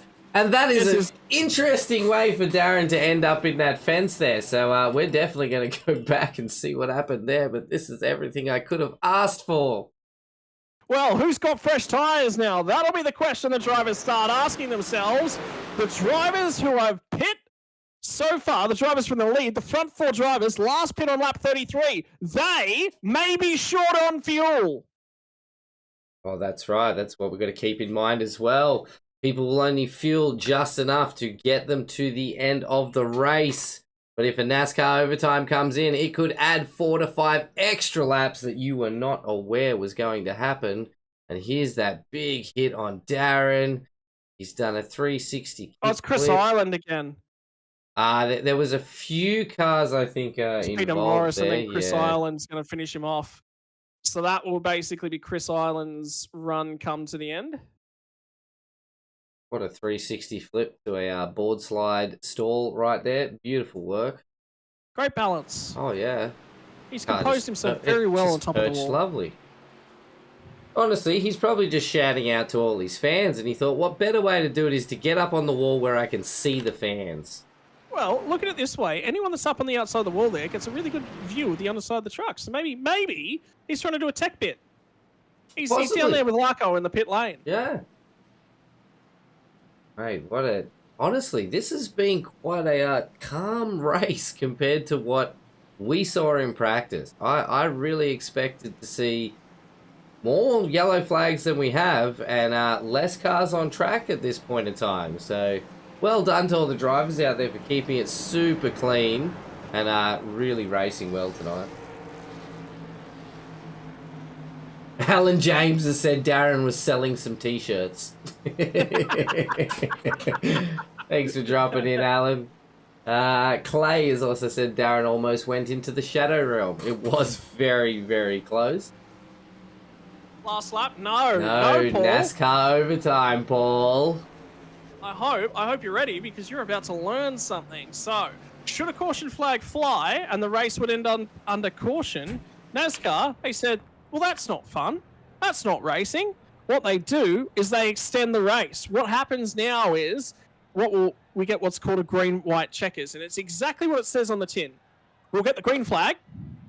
They'll race around for a lap. If they get back to the next flag is the white flag, or the 1 lap to go. Then the next flag will end the race. If that's a yellow flag, that's it. Fuel gets frozen as it is. They will trundle back around and grab the checkered flag. Or they race back to the checkered flag, and that's the end of the race. However, in this series, we get 2 attempts at that. So, if they race around to the they don't get back to the white flag, they'll have another go. They'll rack it back up, they'll stop it all over again, and we'll have another attempt at finishing the race. The green and white checkered flag is the end of a NASCAR stage. So NASCAR does something called stage racing, whereby they apply points at certain thresholds throughout the race. They'll actually grab the top 10 drivers, and those top 10 drivers at the end of a critical lap number will get points. They throw a caution flag. They'll let everyone come back down pit road. They'll go again. And NASCAR generally does stage 1, stage 2, and then a longer, what they call the third stage, will run to the checkered flag to end the race. One of my most exciting things about a NASCAR overtime, that on the second time around, you could have cars on their roof finishing a lap and possibly taking out a podium position. It becomes an all-out bump and run sprint for 2 laps to decide who lands on our podium tonight. Righto, they are formed up and ready to run back to green flag racing. We'll see who's able to win it and the run here off the final corner. Some people might win it, some people are probably going to bin it, but it's going to be exciting nonetheless. Oh, sorry, we're on the run into the back corner now. Yeah, I was like, you got me all excited too. I was like, what's going on? Why have they gone green here? We've got a bet in the chat from Clay saying, I bet the guy in last will win the race. So well, that's going to be sort of hard because we've got a few cars that are actually lapped down. So you'd probably be looking at Georgie minus. Last car in the lead lap, shall we say. Yeah, green flag's back out in the air. They'll get back to green flag racing, and they'll run on down to turn number 1. Let's see if we get it on the yellow flag or whether we get through here. The fishy cars are now going to duke it out head to head. Robbie Griffiths versus Jamie Dyke, and it's going to be Griffiths that's got the inside line. He'll sneak that spot away. Paul Bryan's going to dive it down the inside, try and steal another spot, and that has not worked in Jamie Dyke's favour, and it's going to be Kobe Jordan who tries to sneak another spot away on the low side there as well. Doesn't quite get it. It's going to be the defence from the high side from Jamie Dyke. White flag in the air, 1 lap left to run. Next flag ends the race. Big movements, big movements. Down into the bottom slide, brake delayed, head a long way down in there. Big wheel cars are going to be in the fence. It's all over for the guys in the background. They'll race it back to the checkered flag. Who's going to steal it? It's been Harry Stewart that's controlled the second half of this race. And it's Harry Stewart that's currently on his way to victory lane. Harry Stewart gets the job done. Paul Bryan sneaks away a podium finish. What a finish. Oh, and there's still a car causing chaos in the background. Everyone trying to dodge him at the moment. I got really excited there. I thought we were going for a second attempt. And then I saw how far into the lap we were. I thought, nope, this is the end. This is the end. The end is nigh. Yeah, well done. What a way to finish, man. Honestly, I wish we could finish every race on a NASCAR overtime. It is the most exciting way to finish a race. Well, in my opinion. Look at the celebration coming out from Harry Stewart. Oh yeah, I should do that. Sorry, I was reading chat.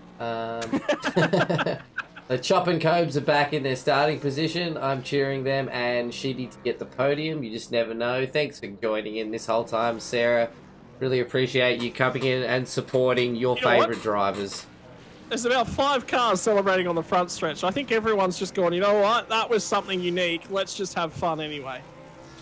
Yeah, I think in most cases, look, if you've got the availability to get out there and I was going to say chuck some burnouts, but if you want to run into the race winner as well, by all means, go right ahead.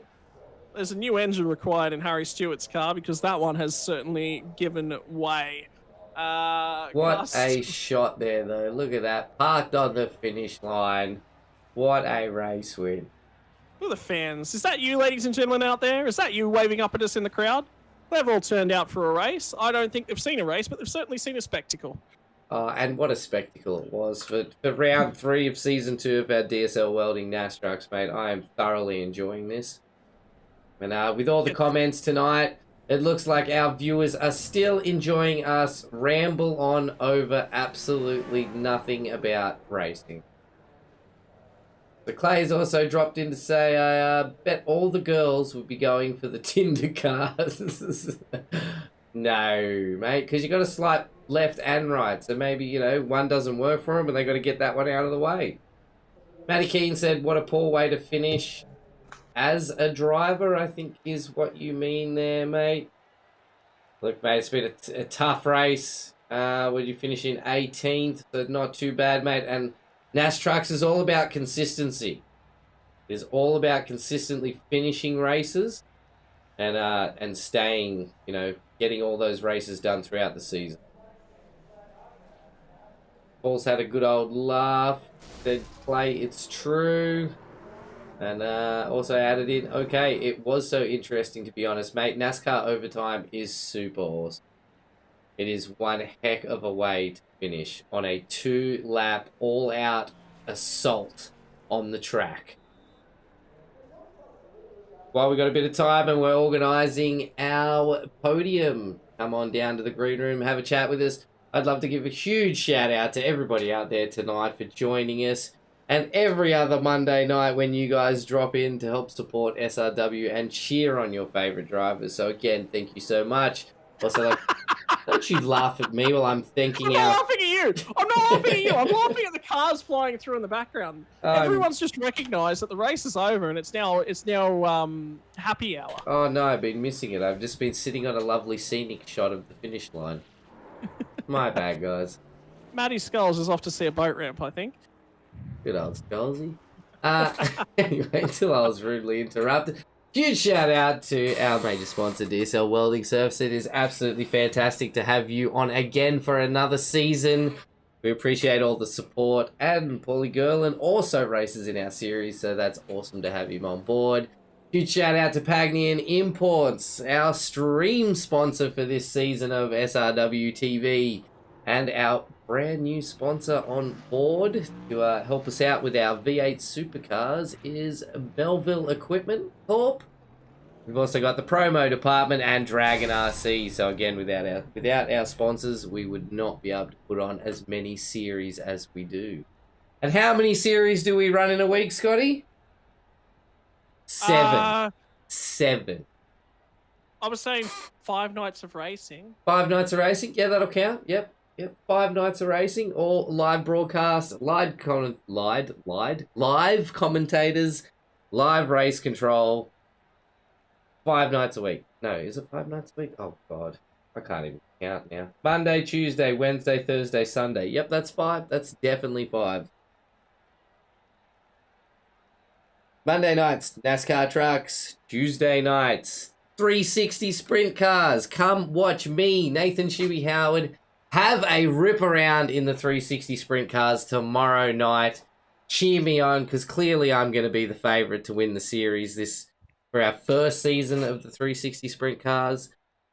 Wednesday night, we have TCR and Formula 3. Thursday nights is the SR8 and SR10 Radicals, and then followed up by the Porsche GT3 Cup.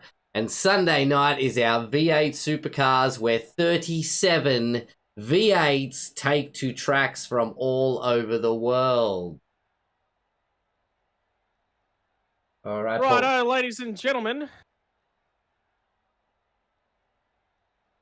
That is it for tonight's racing. We'll move on to the podium celebrations and interviews. Who's available for us? We've got the entire podium. We'll start with P number 3 and last season's champion, Holy Brian. Mr. Paul Bryan. How are you going there this evening? Hey mate, going good, you? Yeah, not too bad, not too bad.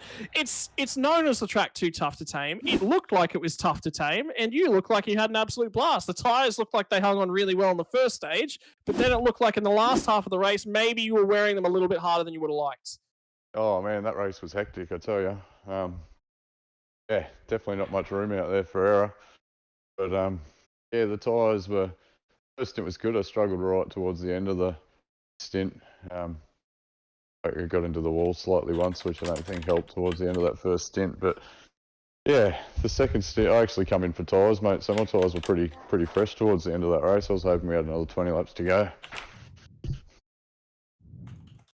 Well, look, honestly, it was about getting your nose around the track nice and cleanly. How much practice have you done around Darlington? You look like you knew the track every inch of it quite well, to be perfectly honest. I actually looked at this and I thought Paul's probably going to struggle here a fair bit, but you really proved me wrong. Mate, to be honest, I started practicing about an hour before the server went up and put in a good solid hour of practice and then jumped in the server and did some more laps in there. So I felt pretty comfortable by the time quali come around. Well, that's a little bit of a revival of the season. It didn't get underway under the best sort of circumstances, but it looks like a little bit of a revival here in round number 3. Next round, we head to Chicagoland, which is basically pack racing. It's about sneaking the nose in. That was probably one of the better aspects of last season, was a little bit of the pack racing when it got underway. You feeling comfortable heading to Chicagoland next week? Oh, pack race is probably my least comfortable, to be honest, mate. So it's always so there's millimeters in it. You just make that wrong little steering adjustment at the wrong time with the bloke next to you doing the opposite one, and you're into each other. So yeah, it'll be interesting, mate. Hopefully we can have a nice clean race and see how we go. What do you think the biggest lesson is? Because obviously coming into Darlington, it's a unique racetrack. There's nothing like Darlington. You cannot compare it to anything. It's about give and take. It's about sometimes you've got the nose down there. Sometimes you just expect to sort of be given that little bit of extra space, or sometimes you'll make an adjustment to try and give somebody else more space because you weren't expecting to go that deep on them. Lots of lessons in that. But is there any other lesson potentially that's gonna rise to the fore and be so important when you're hunting down a championship? Oh, it's just consistency, mate, and especially going into that round. Like, to be honest, the first 15 minutes, you're right, the first 15 minutes of practice around Darlington, I was literally thinking, oh God, this isn't going to be a fun race, because it is definitely tricky. But yeah, it's just consistency for a championship race, mate. If you can stay up around the top 10 and keep it out the wall for the whole season, you're going to be somewhere thereabouts towards the end of it and fight for it when it comes to it. All right, mate. Well, thank you once again for joining us. Good to see you back on the podium, and your opportunity to say thank you to the sponsors that make it possible for you. Mate, just all the boys at Man Up Sim Racing and you guys at SRW for another good season and broadcast, mate. I think you guys do the best commentary out of any of the leagues out there, to be honest. So good on you. Wait. Did you say commentary? We don't do that here. No, we're podcasting, mate. This is a podcast only. Podcast only. Well, you guys do it great. So it's a pleasure to watch it back every week, mate. I get a smile watching it every week. So good job. If that's all we can do for everybody out there, then we're having fun doing it. And if that rolls off to you guys, we really appreciate all the feedback. Doing a good job, boys. All right. Thank you very much, Paul. Have fun, mate, and we'll see you next week. Actually, are you racing again tomorrow night? Sprintcars. On the Sprintcars. I'll see what happens. I need to get in there. I should register and come and have a run with you. Mate, there was 40-something cars last week. The heats were jam-packed with action, and then the final was it was great. Yeah, a bit more action in the Sprintcars in there. Oh, yes. No worries. Awesome, mate. Righto. Thanks for chatting with us. Thank you. I'll see you next week, hopefully.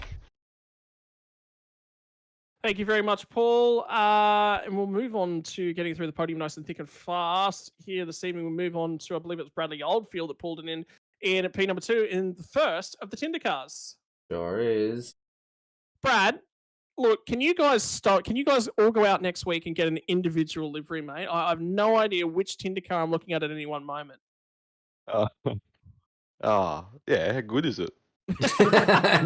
From a broadcast point of view, for comms point of view, it's not that good, to be honest. I will say, you stick out. You can tell. Yeah, mine's different. Mine's different to the rest. Mine's got a big face on the front of it, on the bonnet. And yours is the Toyota, whereas the other two aren't. Yeah, that too. Yeah. Right, so you got to look for the badge on the front end. Look, known here as the track too tough to tame, the Lady in Black, all the rest of it. It's a place of historical significance in terms of NASCAR, and it looks like Bradley Oldfield's significance now with the podium, mate. Yeah, did not expect this at all coming into today. I really thought I was going to struggle here. I'm not one for NASCAR trucks anyway. More of a dirt guy myself, so coming across here. Ran okay last week at Daytona, but yeah, to get second and especially Harry on the win is good. Yeah, really didn't expect it. Was sort of playing a bit of blocker towards the end for him. Yeah, was just really happy to see us both up. So I was happy to take one for the team there. But yeah, So it was good you racing. are teammates. Okay, that Yeah, makes yeah. far more sense. Yeah. No, yeah, we are. So all three of us are. Yeah. It's just that one of you went to a little bit more effort to put a face. So whose face is that on the front end of the truck, mate? That's actually Hayden Cardwell. He won Pro Series for late models on the dirt side last year. But yeah, he's one of our mates, and yeah, it was just a bit of a meme, and yeah, it was just a photo we have, and we put him on a couple of cars just cause pretty much. Just noticed he's wearing a crown too, so Yeah, I'm assuming yeah. that's a thing to Yeah. say. Well done, mate, for your win. So Yeah, we call him King Cardwell. Just I don't even know why, just cause. Oh God! Now we are building a little bit of a culture base here in the NASCAR trucks. It's something unique, mate. The racing here, it's difficult. It's the most difficult track, obviously, on the season so far. Air quotes, because we're heading to Bristol later in the season. That's going to have its own rewards. Next week we head to Chicagoland. A lot more open, a lot more pack racing, and ultimately going to be 2x2 for most of the race there. How much running have you had around Chicagoland? Do you feel comfortable there? I've had approximately about 0 laps, so it's going to be another learning experience. I haven't done any laps around probably any of them coming up, so it's going to be a bit of practicing. But I'm hoping I can have some sort of similar results, pull through some consistent top runs, top 10s, top 5s, see what I can do. But yeah, just try whatever. It's going to be difficult, as you say, with Chicago. It's a bit less sketchy, so people are going to be more confident with the racing. So it's going to be elbows up. So I'll put it to you this way: tidbit for next week. Chicago does not have an inch of straight racetrack on it. It is literally a continuous turn.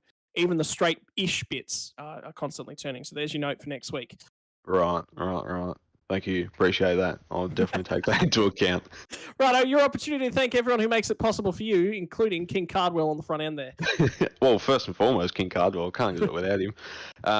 Yeah, Pace Apparel, Sticker Suspension, Ultra Norley, Ultra Engines, all those guys back at United and Velocity Sim Labs. Ulick Motorsports, cannot forget to thank them. But yeah, Harry and Joel and all the guys who are helping us out tonight, they know who they are. Well, congratulations, Bradley Oldfield, P number 2 from Darlington Raceway. And finally, well, he doesn't have King Cardwell on the front end of his car, so I think his car's missing a little bit of interaction there. But hey, he'll probably try and get that fixed up for next week. For Victory Lane himself, the man, Harry Stewart. How are you doing, mate? Oh, yeah, pretty good. I was not expecting to even be competitive. I was doing a few practice laps earlier, and yeah, we were struggling to put 2 laps together without just eating the fence. So, yeah, I was just happy I didn't eat the fence at all during the race. I wasn't. Hi, Harry. This is Shibby. Shibby likes to see big accidents. Oh, that's understandable. Like, more entertainment. Like, I like seeing crashes, but like when I'm in it, I get a bit upset. But Yeah, other than that, that's Yeah.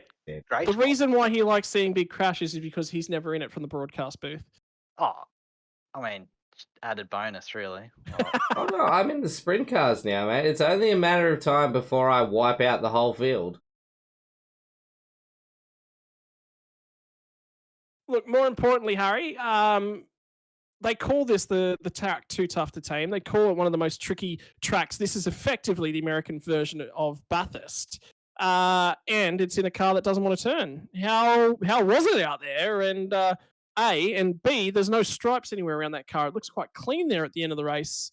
So it seems to have done quite well. Yeah, I don't know. When we were like doing the practice, it felt super narrow, and it is. But when we got racing there, I sort of found you could pretty much almost use 2 lanes on the track. So, just trying to not wreck me tires every run, and it sort of helped me. Like that end of the race, I didn't have to go on pit for fuel as well. I was saving fuel every caution. I was a bit stupid, but coming to start the race, I was saving fuel there, and just trying not to stick it in the fence and stay out of trouble, which I did pretty decent for the most part. There was an incident at the start of the race where I was like the last of the Tinder cars, and Joel was up ahead and he got in a bit of a crash. We were all calling, "Oh, he's down low," and then he came up the track and hit Joel, and then he launched down the track and just got my quarter panel. So I was pretty lucky to not just die right there. So yeah, then I stuck it in the fence just going down the straight because I'm a lemon and just was looking down at my standings box to see where everyone was. And so that added like 0.1 of a second in the pit lane. But I was just, yeah, I don't know if like in that first little wreck, Paul and the guy ahead, I don't know who it was, that got into it, or they just used all their stuff up those first few laps. And because once I got through that, I was right behind them. And yeah, I just seemed to have enough tire to be able to move around, and I was lucky not to stick it in the fence. Talk to us about that, because this is the rundown of turn number 1 here, and obviously you're following in behind a pack, and everyone's running different lines, and it is you said it, 2 grooves. You can drive through there in 2 grooves, but risk versus reward is I think the best way to talk about it.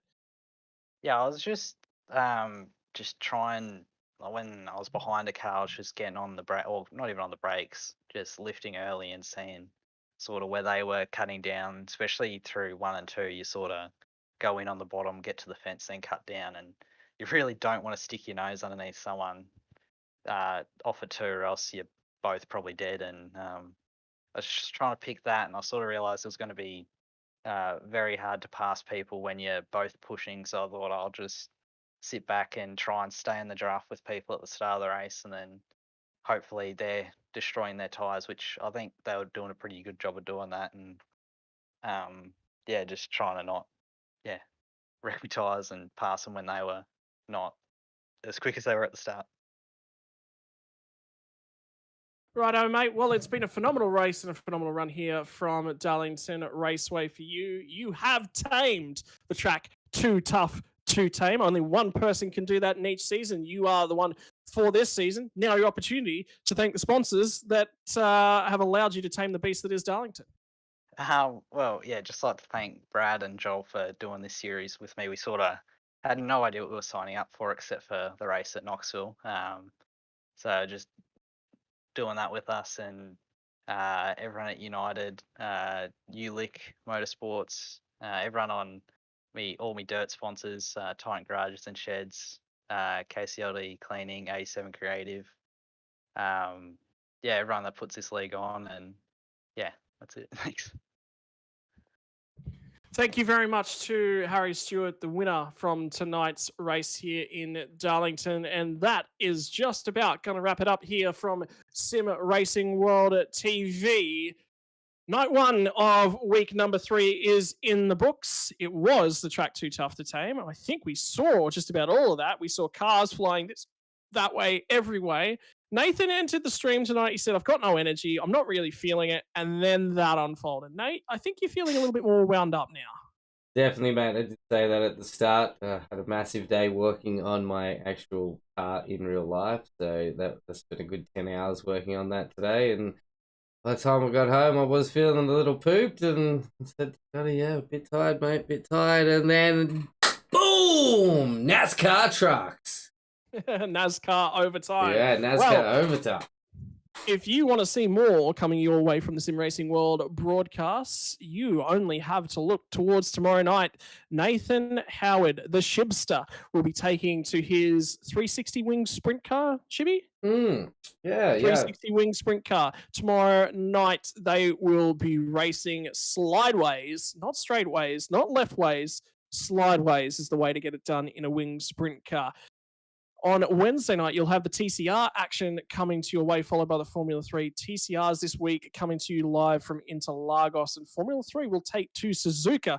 That will be a tricky one for all involved. Thursday night, don't forget to rejoin us once again for the SR8, SR10 Radicals. I'm not 100% sure. I was looking at the calendar earlier on here this evening. It's coming to you it's Brands Hatch, where those guys will be heading on Thursday night, followed by more racing from Interlagos with the Porsche Cup.